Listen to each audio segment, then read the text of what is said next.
And we are back, ladies and gentlemen. Thanks again for joining us. It is SC2L, and we're at an incredibly important point in this match. We're in the 6th match, which means if Na'Vi does win this with Straylock taking the win, it'll be a victory for them. However, if Puck can stand in the way successfully and win, we'll go to that ace match. Puck, having fallen earlier in this match, is playing a PBT here against Straylock. Again, a fan of the mech. Sean, introduce the players, please.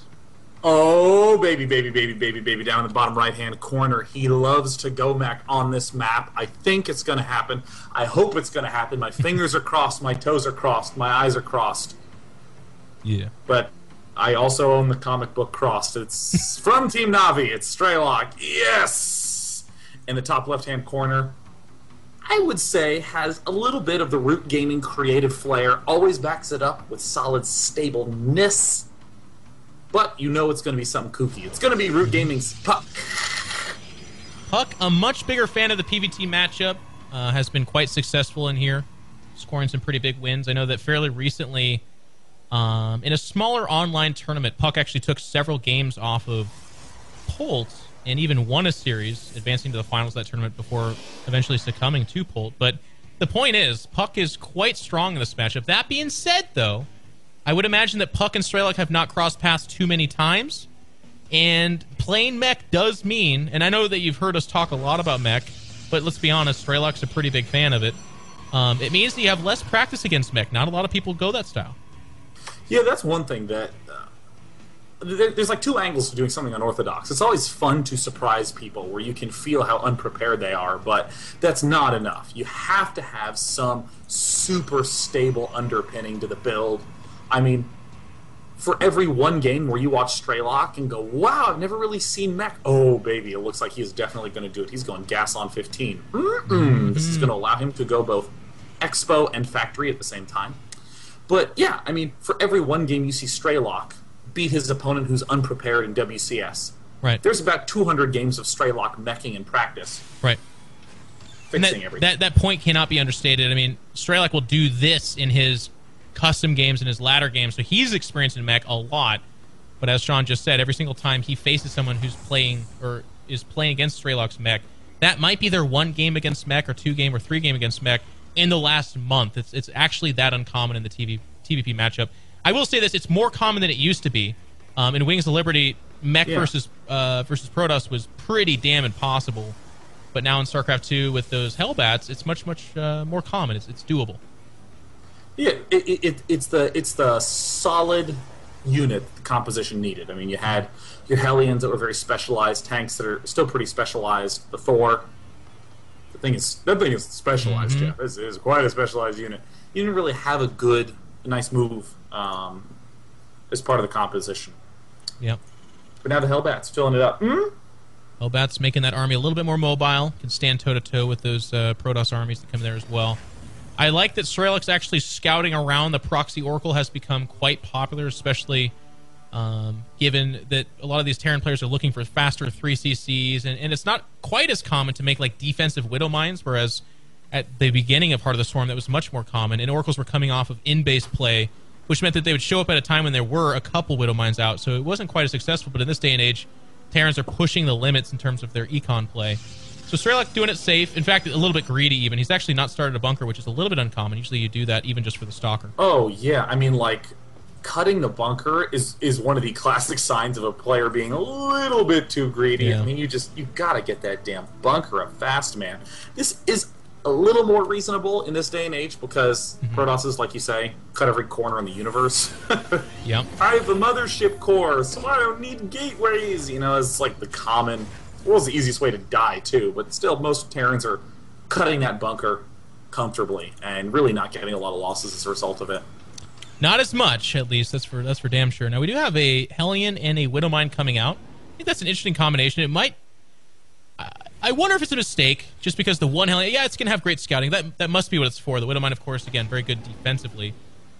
And it's not a mistake, or at least if it is one, he's kind of making the best of it. He's going to go out here and scout with this Hellion. This is in no way, shape, or form any kind of an attack. It's just a quick response for a low cost. He's going to get out there. And we do see that the starport's being added as well as a tech lab on that factory. So, actually, yeah, okay. I was just going to say, we're looking at that barracks. If it starts upgrading something on that tech lab, a lot of our analysis on mech's going to be for naught, but it doesn't do that. Starport en route. I'm hoping I'm hoping we see the Raven play, because it's sort of like the foundation to a lot of this. Wow, that is an early Dark Shrine. Early Dark Shrine. That is early. And wait, whoa, this is not just an early Dark Shrine, but this is an early Dark Shrine with no gas at the expansion, no Forge researching anything. I mean, most players are going to want to get an early Forge, and most players are going to be getting that very early gas. I mean, Jeff, how do you think this messes with the economy? Well, I like it. I've actually always, people know I'm a big fan of Dark Templar, but I like it in this position because if it isn't for a Raven, and a lot of players don't add a Tech Lab onto that starport, so while we're looking at this, we can see that it's very possible for Straylock to easily get a Raven out. Most Terran players don't have this proximity to a Raven. So these DTs are going to give some semblance of map control, but they also have game-ending potential damage. I mean, oftentimes if there isn't a Stargate opening, there's no missile turret in that background, and oftentimes there's not even a missile turret at the natural. So Puck's in a position to do some serious punishing. We do see that it's going to be a Cloaked Banshee coming out. But I got to be honest with you, Sean. While Banshees did get buffed in the sense that they're more they're less expensive to get to, Protoss has so many answers for them. I don't know that I fear that tech nearly at all. Whoa, it looks like that Banshee flew right by Puck's. Not just War Prism, but now the Pylon. Yeah. Boom. Hello. Everything's getting spotted, so right now Puck knows exactly what to do. Has only one observer. Wow, that's where all that gas was able to come from. Built only one observer this entire game. In the units lost tab, we see nothing lost from Puck, so that could not have been it. And there we see the drop up in the main base. Straylock has only just nearly started a Raven. Engineering Bay nowhere to be found. Uh-oh. Well, he's just now starting it because he's just now finding out that he's in fact facing DTs. I mean, he saw the War Prism, but that's usually Zealots. And actually, the DT's going to go after the Tech Lab, but there's already Raven started, so I think that's actually a little bit of not a misdecision, it's just a poor decision from Puck. I would have rather seen SCVs go down there. Marines trying to do what they can, but these DTs, actually, we're one scan away from this being a mistake. Nope. Looks like all the scans have been spent. Now we're waiting on the Raven. Gosh, there were 3 DTs warped in, one to the main, one to the natural, one to the add-ons in between. Puck doing some massive damage, and I mean, Straylock looks completely underprepared for this. We see Immortals being produced. I mean, back home, Puck doesn't actually have the gas to be able to begin going Templar or Colossus, so going for the more mineral-based tech. A lot of those Marines have been picked off, down to just 52 probes to 31. 18 have been killed off. Oh my god. He's actually losing his army, Sean. He's lost 2 of his 3 tanks. His Marines are down to 3. If it weren't for the Banshees, he's in danger of just getting literally DT'd to death, not only his Harvesters, where that term generally comes from, but also actually just his army. His final DT is going to get tapped out at 17 kills. More than worth its weight in gold. A third CC is going to go down because that is the Terran way to try to get back in the game. But, I mean, let's be honest, Puck's way ahead right now. Yeah, I mean, this is the perfect example of being stuck between a rock and a hard place. All right, well, your opponent has warped in, I don't know, 5, 6 DTs at this point in time, and you've picked them off. Your instinct is to go for a counterattack. With hopefully he doesn't have anything at his front. Yeah. But for one, Straylock doesn't have that much. Is moving out. But the instant he moves out, there's the possibility of getting warped in back home. I mean, at this point, it's not even DTs you really need to worry about. It's just regular old gateway units coming in huge numbers. Yeah, it's just anything at this point in time. But you know what? I don't fault Straylock. Straylock has to do something. The Banshees did 0 damage in the background. I think it actually killed... Well, it killed 0 probes. I'm going to be honest with you. That's as bad as it gets. This War Prism can actually outrun the Viking, thanks be to Dustin Browder. So it is going to actually get out of here. But again, Straylock, as you said, between a rock and a hard place. And actually, if you look at the motion of the army, it kind of resembles that. He's like, let's go out on the map. And he's like, no, that won't work. Let's come home. Oh, that doesn't seem right either. Straylock just doesn't know what to do. Straylock clearly showing his mental state with those unit movements. Moving out a little bit. No, I'm going to come back. Well, no, there's the drop safe. No, I should probably pull back because, you know, DTs are still really hard to deal with. Oh, I like it. I like it. The War Prism is going to get away at 2 health, but he actually dumped... Oh, no, never mind. The most random Widowmine ever. Oh, I should have said never mind. I didn't do it, though. That's too bad. Oh, man. Look at that double Robo Facility out for Puck. Very unusual play, but wanted to begin getting Immortals in large numbers just in case. And we see that the Mothership Core is going to be able to Photon Overcharge with so much time left. Even gets the Banshee no frickin' way. Yeah, I mean, 1 kill.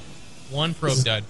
Utter domination from Puck. Just complete and total domination. Yeah, and I just like to make a PSA. I mean, if you're out there and you're a Terran player, I wish the Banshee was more relevant in the TVP matchup, but it really just is not. Keep it to your TVTs. Very rarely do I see a Protoss get any kind of damage done to it. Stargate and Robo both have detection options, but if they don't have those things, then they're probably doing a gateway timing, so you're probably dead anyways. So it's kind of weird to see Banshees at all. Puck's going to push out. He does have a supply advantage. Not a gigantic one, necessarily, just about 30 supply. But with a third going up behind this and just how much infrastructure Puck has, whereas Straylock is just now adding on to the game opening infrastructure, because really Straylock is just now having the ability to do that. It means that this attack's going to be very dangerous. What a push from Puck. What a weird timing from Puck, but Puck knows exactly what is up. He is going to storm in there. He's going to be able to begin picking off tanks in huge numbers. Wait, whoa, the Zealot numbers dropped fast, but the Immortals and Archons just finishing the job. Good game. We're going to a game number 7, Jeff. And Puck does it. He's going to bring us to the ace match. As you said, I mean, just an amazing finish there. The Zealots do get cleaned up by the Hellbat Marine, but with those Immortals having no natural predator, it means that the backbone of Straylock's army was only seconds away from dying. A nice little finish to that game. Puck goes with the DT drop, and it's successful. That means we're going to go to Game 7. Conrad, our producer, please show us who were the aces chosen for both these teams. I can't wait. I can't wait. I can't wait. Conrad! Baby Knight versus Kane. Oh, wow. So you can't use weird. Puck, can't use Straylock, but I do feel like Baby Knight is the ace for Team Na'Vi. And Sean, do you think Kane's the guy? Who's the guy for Team Root? That surprises me. I thought it was going to be Sage or Yu-Gi-Oh. Yeah. I kind of get the feeling, because they actually haven't played... I don't know that they played at... Oh, no, you know what? Yu-Gi-Oh did make a few appearances. So did Sage. Never mind. So I feel like because of the time differences, sometimes it's a little bit harder for Root to get them involved. But I don't know. I haven't talked to Cats, and I don't know. But I'm getting the sense they weren't available for this match, which I guess does mean that Kane probably is their natural selection, if not Puck. But Puck appeared twice already, so you can't. Well, without any further ado, we are having the expected Baby Knight versus the unexpected Kane. Who's going to win? We'll find out ASAP. Stay tuned.